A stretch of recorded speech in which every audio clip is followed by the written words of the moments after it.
a young perspective on hot-button issues around the world. This is The Hub. Japan under Prime Minister Sanae Takaichi is crossing China's diplomatic red lines by claiming that a Taiwan contingency is a Japanese contingency. She's signaling potential intervention in China's internal affairs, a violation of the One China principle and the foundation of China-Japan relations. Beijing has responded firmly, while Takaichi remains unwilling to retract her remarks. What is Japan really up to? How badly has it misread China's resolve? And what will happen next? To help unpack all these questions, we're joined by three guests. In Tokyo, Japan, we have Benoit Hardy-Chiron, adjunct professor of political science and international affairs at Temple University. In Chengdu, China, we have Rong Ying, chair professor at Sichuan University and senior fellow at the China Institute of International Studies. And in Beijing, we have Charles Liu, founder of How Capital and founding director of the Center for China and the World at Macau City University. Gentlemen, welcome to this program. Professor Rong, let me turn to you first. Why has China been so angry, so upset about the new Japanese Prime Minister's remarks that says China's reunification with Taiwan would constitute a survival-threatening situation for Japan, implying that Japan may send its so-called self-defense forces to attack China and related parties? Well, as you rightly said at the opening remarks, that the question of Taiwan touches upon the core of China's core interest. I think this is very much a known fact to Japan and to the international community as a whole. And Takaichi's remarks not only violate, I think, the China's core of the core interest, which is Taiwan, but also, I think, for the first time, as a prime minister of Japan, connect, the so-called Taiwan contingency to Japan's contingency, which provide, the so-called the existent threatening or survival threatening situation, which I think argues for, because of the interpretation of Japan's constitution, pacifist constitution, for the so-called the exercise the right of self-defense. And as we know, the self-defense, the right to self-defense for Japan has different meanings, or let me put in a simple way, has some restrictions.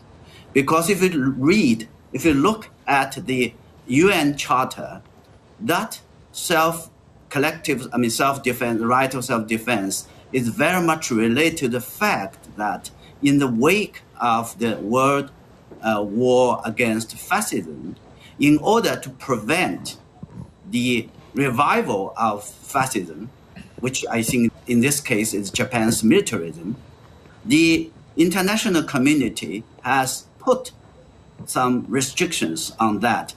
That restriction is very much clearly stated in the Boston Proclamation. And because of that, Japan's pacifist constitution also committed that it would not use force or threat to use force to address or solve its international disputes. And in other words, Japan, as a defeated nation in World War II, its obligations has been codified by law. And any attempts to reinterpret or to find an excuse to exercise the so-called right of self-defense would constitute, I think, not only a violation of international law, but as I try to make the point that undermine China's sovereignty and territorial integrity. I really want to ask Charles about this, because Charles was born, spent a part of his childhood on the island of Taiwan. So, Charles, let's look at this. I mean, it's not the first time Japan, reinterpreted its own constitution, which says it's not allowed to have air, land, or sea forces, but it did in the 1950s by having this self-defense force. And then Shinzo Abe, the late prime minister, reinterpreted the constitution again, saying that they're entitled to collective self-defense, meaning it can attack other countries should Japan's allies, such as the United States, is threatened, even if Japan can be perfectly safe. And now it's going one step further, saying that it can attack China if China were to reunify with Taiwan. What do you make of all this? I think there are some conspiracies in play, not only in terms of Japan itself, but also in terms of what they've attempted to do with Taiwan. The U.S. has made it clear that the so-called defense of Taiwan by military means will most likely not happen by the U.S. And Japan, those right-wing militarists are using this as an opportunity over the course of a number of years now to build relations in Taiwan and to make Taiwan, or the people in Taiwan, to be less tied culturally and historically and so on with China. I think the real conspiracy here is that if the U.S. is not going to take a hard and fast position on the issue of Taiwan or the reunification of Taiwan, Japan is happy to play the role of the hardliner in this. And this will move in the direction of what they call the normalization of Japan's position. Instead of being still controlled by the pacifist constitution, they can move to a militarization. They can get back on the global stage in a more aggressive way. I think the real big story behind this is what they will do next, what will happen next, because U.S. has not taken any position on the Japanese Prime Minister's statement or Japanese position on this. And the U.S. is basically happy to let Japan take the lead in challenging China. Now, what that also means is that the Japanese internal forces will move more quickly and more aggressively in challenging China to what they call the normalization of their nationhood, and to change the pacifist constitution and possibly move toward nuclearization in terms of the military. That's a very, very dangerous move. So far, we have not heard anything big out of Moscow, but I'm sure President Putin will also take a very harsh position on this.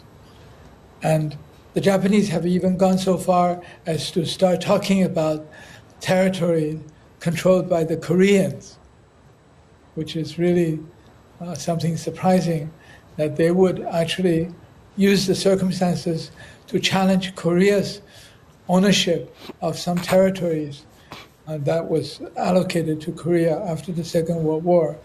So all of this shows that the militarist interest in Japan, the forces, are moving aggressively ahead toward militarism again in Japan. And that's really very, very dangerous for all of Asia. Benoit in Tokyo, Japan, let me turn to you. Thanks so much for sharing, Charles. Now, how is the Japanese government responding to all this? It looks, in all likelihood, that the Takaichi cabinet has no intention to retract her remarks anytime soon. Yeah, well, first of all, thank you for having me on the show. Indeed, since this crisis started about 2 weeks ago, November 7th, I think there has been an element of surprise in the Japanese government in terms of the reaction of China. I think what we're seeing right now is a crisis, the likes of which we haven't seen in possibly for 13 years in between the two countries. And even though Prime Minister Takaichi had to expect that her remarks would create create a reaction on the Chinese side. I don't think the expectation was that there would be a crisis of the magnitude that we are witnessing at that moment. There have been efforts over the last few days from the Japanese government to calm the situation. They have sent an envoy, Mr. Nakai, to Beijing to speak to his counterpart and see if there's try to smoothen the current situation. This doesn't seem like this was very successful. What we have heard coming out of this meeting so far is that, as you have mentioned, the Japanese Prime Minister is not retracting her statement. So that's where we're at this moment. It's also important to understand the Japanese point of view on this issue, so I'm happy to provide it to everyone. Yeah, sure. I mean, tell us more about the Japanese point of view. I mean, the right wing versus the left in Japan have been along simmering for the past decades.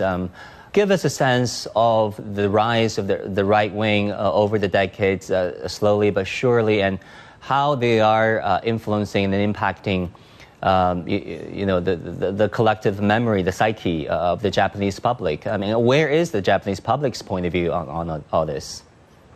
Absolutely. Thank you very much. Well, over the last 10 years, you rightly pointed out there have been certain shifts in Japanese politics. These shifts have been more obvious over the last couple of years. We have seen a rise of right-wing sentiment in Japan. When I say right-wing sentiment, it's not necessarily right-wing in terms of a more militaristic approach, although that's also a part of it. This has been manifested in the last few elections. We have seen some more fringe right-wing parties gaining some seats in the Japanese parliament.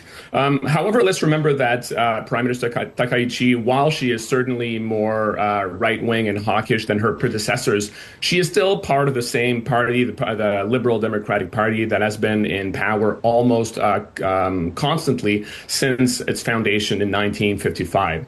Now, concerning the Japanese public, which I'm glad you also asked about, what we have witnessed over the last few years, looking at a number of survey, is that indeed Japanese people seem to be a little bit more supportive, a little bit more, I'd say maybe not just a little bit, quite a bit more supportive of Japan playing a greater role in terms of security, defense, foreign policy in the region.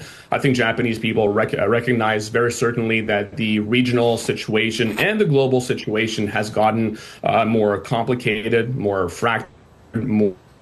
Benoit, I think your voice is breaking. Professor Rongying, tell us about the danger this can potentially lead to.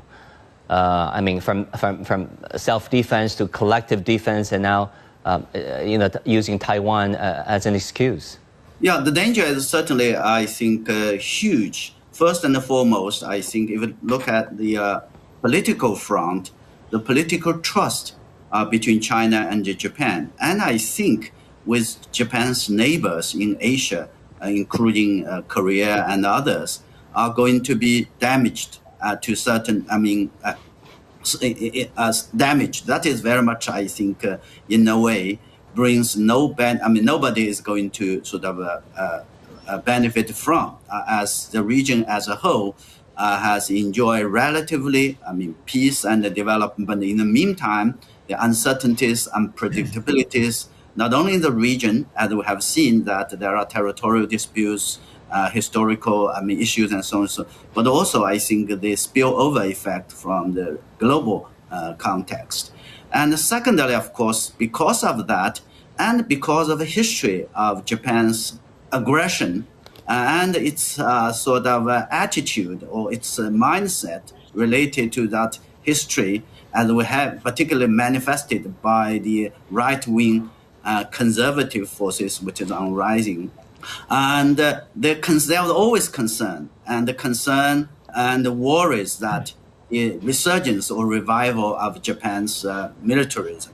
Right and wrong, this is a real sentiment, a real concerns, because the history, the atrocities of Japan, the wartime atrocities, kept the victims of these neighbors Asian countries and region and the world at large, arguably, is that the danger is always there. And last but not least, even the military front, that I think Japan's accelerated move along the so-called normalization, in this case is military, and development or growth of capabilities, even offensive capabilities, will definitely stir up, provoke armed races. And that was something I think in the end would very much undermine the region as a whole. And in the end, I think if Japan's militarism or the right-wing conservative forces, if they are not reined, I think it would cause more problems at home and also in the region as a whole. Okay, gentlemen, we'll have to leave it there. Thank you so much for sharing. And up next, we will go to the other side of the world and take a look at what's happening at COP30 in Belém, Brazil. Stay with us. Focus on what's relevant in China and the world. Bridge the gap between what you know and what you want to know. This is The Hub. Climate change is no longer unfolding in the background. It is now a major driver of the global food crisis. Heat waves, droughts, floods, and crop failures are disrupting harvests and threatening the livelihoods of millions of people around the world, particularly in the world's most vulnerable regions. As COP30 convenes in the Amazon this year, the question is not just what countries will pledge, but whether the world can chart a new path to safeguard global food security in an era of increasingly extreme climate events. What solutions are emerging? And where is real progress still possible? Now, to help us make sense of both the challenges and the opportunities, we're joined by Richard Chuleton, Director of Climate and Resilience at the World Food Program. Richard, great to see you. Thanks so much for joining us at this hour. Give us some on-the-ground insights, please. You're actually there at COP30. What are your key takeaways so far from this year's COP in the Amazon in terms of the priorities being discussed and the overall level of ambition from participating countries?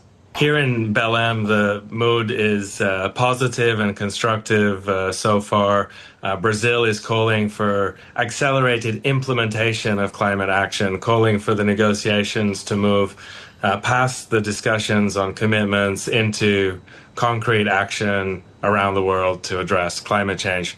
The good news is that the global efforts underway to implement the Paris Agreement have slowed the growth of emissions. But the bad news is that those cuts are still far too slow. And the world is on track for 2.6 degrees of global warming, far off the 1.5 degree. Now, China's climate food systems model is being observed. China has invested heavily in climate-smart agriculture, water-efficient irrigation, digital monitoring systems, and climate-resilient crop varieties, efforts that have strengthened both productivity and food security. Which aspects of China's experience do you believe are relevant or scalable for countries grappling with climate-driven food insecurity? There are so many things to learn from China's experience and the remarkable progress that China has had in lifting 770 million people out of extreme poverty while sustaining a fifth of the world's population with just 9% of the world's arable land. In fact, China is already sharing its knowledge and innovations with countries around the world in Africa and Asia and Latin America. So, for example, climate-resilient crop varieties. China's invested for decades in developing drought and flood-tolerant rice and wheat and maize. And these technologies have helped stabilize yield even under increasing extreme weather. And they're directly applicable to countries facing similar ecological pressures. Digital agriculture and early warning. It's been really exciting to see here at COP30 the new tools that the China Meteorological Agency has launched, leveraging artificial intelligence for early warning and impact-based forecasting systems.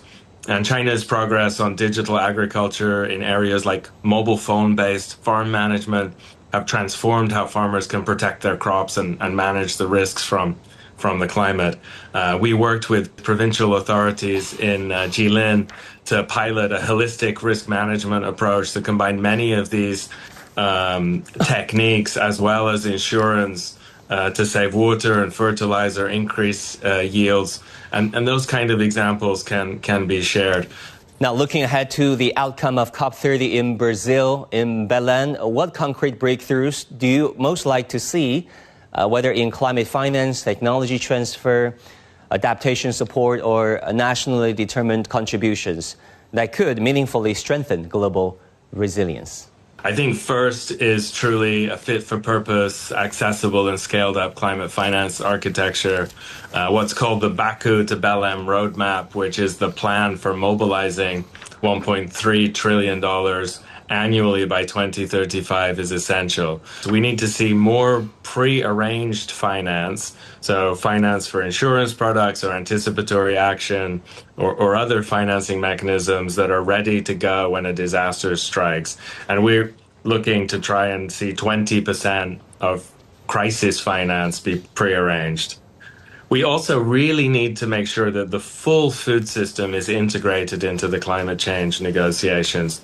The food system is critical not only for reducing greenhouse gas emissions, but because the food system is one of the critical sectors that can absorb greenhouse gases while feeding the planet and creating livelihoods. It's a priority in the nationally determined contributions or the national commitments that countries are bringing to Belém, and it needs to be front and center in the discussion.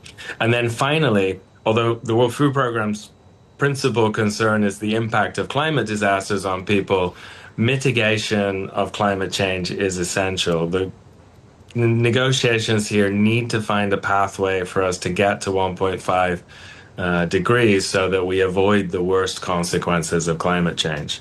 There have been some really positive signals in that regard, particularly President Xi's announcement of significant emissions reductions, but we need to see more. Richard, thanks so much for joining us at this hour. Latin America, this year's COP30 host and one of the regions most exposed to extreme weather patterns, from droughts to flooding, threatening both food security and livelihoods. Now, joining us for a closer look at the region is Rafael Leão, Program Policy Officer with the World Food Programme in Panama. Rafael, great to have you. Thanks so much for joining us. Now, let's talk about COP30 taking place in the Amazon. How is the conference being viewed across Latin America? From your perspective, what themes or challenges stand out the most for the region, especially when it comes to agriculture, livelihoods, and food security? Thank you so much for the invite, for the opportunity. It's a great pleasure to be here with you. Greetings from Belém, Brazil. I think, first of all, we all know that COP is a global event, but the fact that it's being organized here in Belém, in Brazil, in the heart of the Amazon, makes it also the COP of the Amazon. So I think really a sense of strong pride, that's what we feel among Latin Americans, and also an understanding that the fact that it's being organized here, it kind of gives more space for the indigenous populations to have voice, to participate in the process. Also some traditional, often marginalized populations of this region. To your question, I think I would mention three main themes that stand out for this region. One is that really we see extreme weather-related events affecting more and more the most vulnerable populations. So I'm talking about farmers, I'm talking about fishermen, I'm talking about the urban poor. Second is a growing focus on food system. We all know that this region is a major food producer. We often regularly export food for other regions of the world. Still, population of Latin America, a big share of the population face recurrent food insecurity. And I think the third is really a call for justice, emerging from the feeling that those that suffer the impacts of the current climate crisis, those that suffer the most are those that have least contributed for this crisis to take place.